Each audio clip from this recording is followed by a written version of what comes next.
আসসালামু আলাইকুম। সবাই কেমন আছো? আশা করি ভালো আছো। আমিও খুব ভালো আছি। তো শ্বশুরবাড়ি এসেছি নদীয়া। আবার বেথুয়া ঘুরবো না তা কি হয়? তো আজকে বেরিয়ে পড়লাম আমরা বেথুয়া ঘোরার জন্য। বেশি কিছু না, হালকা-ফুলকার উপর দিয়ে একটু ঘুরবো, বেশি দূর যাবো না। বেথুয়া স্টেশনের দিকেই যাবো একটু। বেথুয়া ডহরি। আ এটা নদীয়াতে খুবই নামকরা একটা জায়গা। মানে ইউটিউবারদের জন্য বেথুয়া ডহরি এটা সবাই জানে। তো আমরা বেথুয়া যাওয়ার উদ্দেশ্যে বেরিয়ে পড়লাম। আমি, আমার হাসব্যান্ড আর আমার ছোট ননদ। দেখতেই পাচ্ছ। তো আমরা রাস্তা দিয়ে যাচ্ছিলাম। তো এটা বেথুয়া ঢোকার মানে এটা বেথুয়া তো না, এটা আরবাতা মানে আমাদের মাঠকরারির পর মানে আমাদের বাড়ি থেকে একটু দূরে এটা আরবাতা পড়ছে। তো আমরা এখান থেকে যাচ্ছি। এখানে আমার ননদ বলছে সবার মুখে থেকে যেহেতু তাককে ছিল, যেহেতু ম্যাক্সিমাম লোক ওখানে আমাদেরকে চিনি, তো সে কারণেতে আমার ননদ বলছে যে একটু ভিডিওটা বন্ধ করতে। তো যাওয়ার পথে নদীয়াতে এই যে গাঁদা ফুলের চাষ আমার খুব ভালো লাগে, ভীষণ ভালো লাগে। এই যে সব মাঠে মাঠে গাঁদা ফুলের চাষ করে। আরও আরও অনেক জায়গায় জায়গায় সব গাঁদা ফুলের চাষ ছিল। আমার দেখতে না সত্যি খুব ভালো লাগে গাঁদা ফুলগুলো চাষ করা হয়। তো ওখানে আমরা বেথুয়ার দিকে যাচ্ছিলাম। রাস্তায় যেতে যেতে আমি, আমার হাসব্যান্ড, আমার ননদ আমরা অনেক গল্প গুজব করতে করতে যাচ্ছিলাম।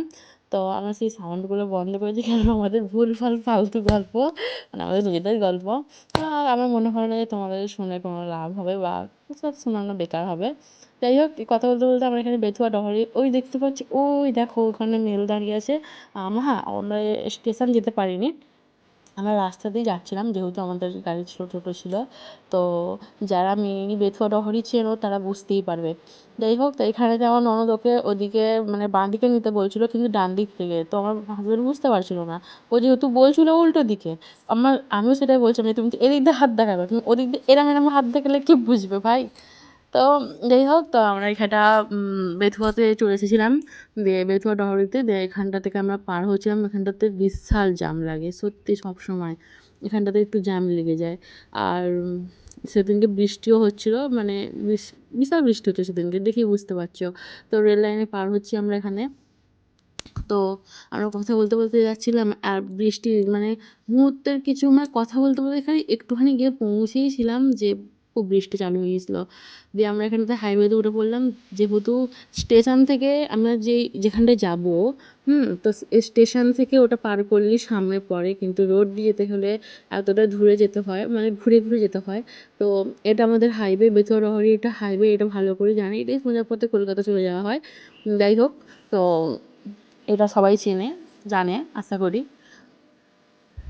দেখতেই খুব ভালো লাগে বেথুয়া ডহরি। মানে বেথুয়া ডহরিটা মানে দেখতে গেলে শহরের থেকে কম কিছু না। হতে পারে এটা আমাদের মানে নদীয়া ডিস্ট্রিক্টের, হতে পারে এটা গ্রামের দিকে, কিন্তু বেথুয়া যখনই আসি আমরা তো এটা শহরের থেকে কম কিছু লাগে না। যাই হোক, আমরা যে জায়গাটায় যাচ্ছি, হ্যাঁ আমরা যাচ্ছি মোমোস খেতে।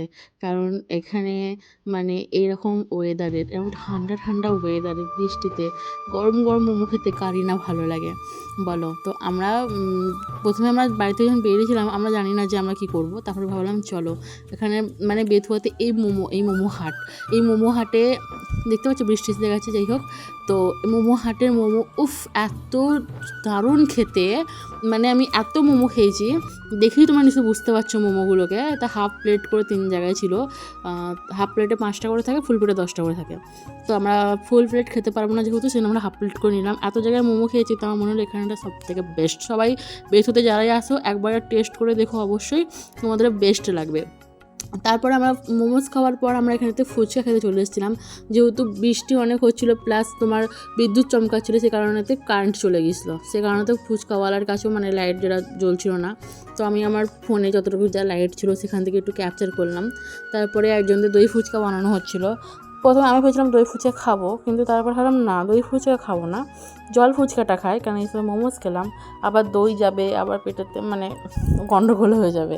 তো সে কারণেতে অন্য কারোর দই ফুচকা বানাচ্ছিলো, তো আমি সেটা ভিডিও করলাম। বাবারে বাবা, এখানেতে এই ফুচকাওয়ালা দাদার কাছে মানে কত রকমের যে ফুচকা পাওয়া যায়, জল ফুচকা, দই ফুচকা, চকলেট ফুচকা, মানে অনেক রকমের ভ্যারাইটি আমার নিশ্চয়ই দেখতেই পাচ্ছ। ওখানেতে চাটনি ফুচকা থেকে শুরু করে সব। তো এখানেতে আমরা দুজনে ফুচকা আমার হাজবেন্ডকে খেতে বলছিলাম, তো ও খায়নি। তো যাই হোক, আমরা দুজনেই খেলাম। খুব ভালো লাগছিলো ফুচকাটা, সত্যি খুব টেস্টি। মানে বেথুয়ার আমি মানে বুঝতে পারছি না, বেথুয়ার যা খাচ্ছি তাই টেস্টি লাগছিলো, ফুচকা, মোমোস। তারপরে লাস্টে আমরা আইসক্রিম খেলাম। দিয়ে আমি আর আমার ননদ আইসক্রিম খেতে খেতে ফের মানে আরেকটু আগে গিয়ে তারপর ব্যাগ নিতে হবে, যেহেতু তো ব্যাগে যেতে হবে। তো এখানেতে আমার ননদ কিছু বক্তব্য দিচ্ছিল, তো সেই জন্য আমার মনে হলো না, বেকার শুনিয়ে কোনো লাভ নাই তোমাদেরকে, তা আমি বলে দিচ্ছি। তা ও বলছিল যে আজ আমরা বেথুয়া ডহরিতে ঘুরতে এসেছিলাম, আমার দাদা আমার বৌদি আমরা সব ঘুরতে এসেছিলাম। দিয়ে আমরা প্রথমে মোমো খেলাম, তারপর ফুচকা খেলাম, তারপর আইসক্রিম খেলাম। দিয়ে তারপর আমরা খাওয়া দাওয়া করে এখন বাড়ির দিকে যাচ্ছি। তো এরকম করেই যেন সবার স্বামী সবাইকে ভালোবাসে। আমার জন্য একটু দোয়া করবেন যেন আমার স্বামীও এরকম হয়। যাই হোক, তো এরকম ও বকছিল, তো যাই হোক। আর তারপরে আমরা বাড়ির দিকে আসছিলাম, তো ওইদিকে সামনে গিয়ে ব্যাক করবে বলে তো আমরা আর একটু সামনে যাচ্ছিলাম। দিয়ে আমরা কী বলে বাড়ির দিকে আসছিলাম। তো রাস্তায় দেখতেই পারছি, আমি একটু রাস্তায় ক্লিপগুলো নিয়ে নিলাম, ভালো লাগছিলো বলে। কারণ বেথুয়া জায়গাটা এত সুন্দর লাগছিল, গ্রামের মধ্যেও যে কিছু কিছু জায়গা এমন শহর মানে শহরের মতো লাগে দেখতে, সত্যি খুব সুন্দর লাগে। যাই হোক, তো আমরা কথা বলতে বলতে এবং বৃষ্টি হচ্ছিলো হালকা হালকা, তো আই থিঙ্ক বৃষ্টি থেমে গেছিলো যখন আমরা বাড়ির দিকে আসছিলাম। বিশ্ব বাংলায় ওখানে এতে বড় করে একদম লেখা আছে। যাই হোক, তো এদিকেতে বেথুয়াতে আমি একটা জিনিস নোটিস করলাম, যত রকমের ব্র্যান্ডেড জিনিস, রোলিক থেকে শুরু করে মঞ্জিনিয়াস থেকে শুরু করে মিওমোর থেকে শুরু করে মানে এভরিথিং ব্র্যান্ডেড জিনিস কিন্তু ওখানেতে সব খুলে গিয়েছে। তো ওখানেতে মানে কোনো কিছু সমস্যা হবে না, এবং ভালো ভালো রেস্টুরেন্টও খুলেছে। হ্যাঁ, ওখানেতে খুব ভালো, মানে খুব ভালো খুব, আর টেস্টিও খুব, যে কোনো জিনিস খাচ্ছি খুবই টেস্টি। আর এই যে এখানটাতে জ্যাম হবেই, তো জ্যাম হয়েছিল যেহেতু, দিয়ে তারপরে আমরা যাচ্ছিলাম। দিয়ে আমরা যেতে যেতে আমরা আসার পথে মানে স্টেশনটার একটুখানি সামান্য গায়ে প্রথমে ঢুকতেই এখানে একটা দোকান আছে, যেখানেতে মানে রুটি তরকারি তরকা মানে তারপরে দোকানে যাবতীয় জিনিস, যে এখানটা যে এই যে রাস্তাটা, এটা ডান দিকে গেলেই কিন্তু ওই বেথুয়া স্টেশন। তো এটা দোকানটা মানে খুবই ভালো, মানে খুবই ভালো দোকান, মানে কি বলবো, যে কোনো জিনিস মানে খুব সুন্দর রান্না, ওরা নিজের হাতে রান্না করে তৈরি করে দিচ্ছিল। তো সেই কারণেতে আমরাও তোমার তরকা ডিম কষা রুটি নিয়ে নিলাম, কারণ বাড়িতে এসে আর রান্না করার কোনো ইচ্ছা ছিল না, সেজন্য। তো ভিডিওটা এই পর্যন্তই, সবাই ভালো থাকবেন।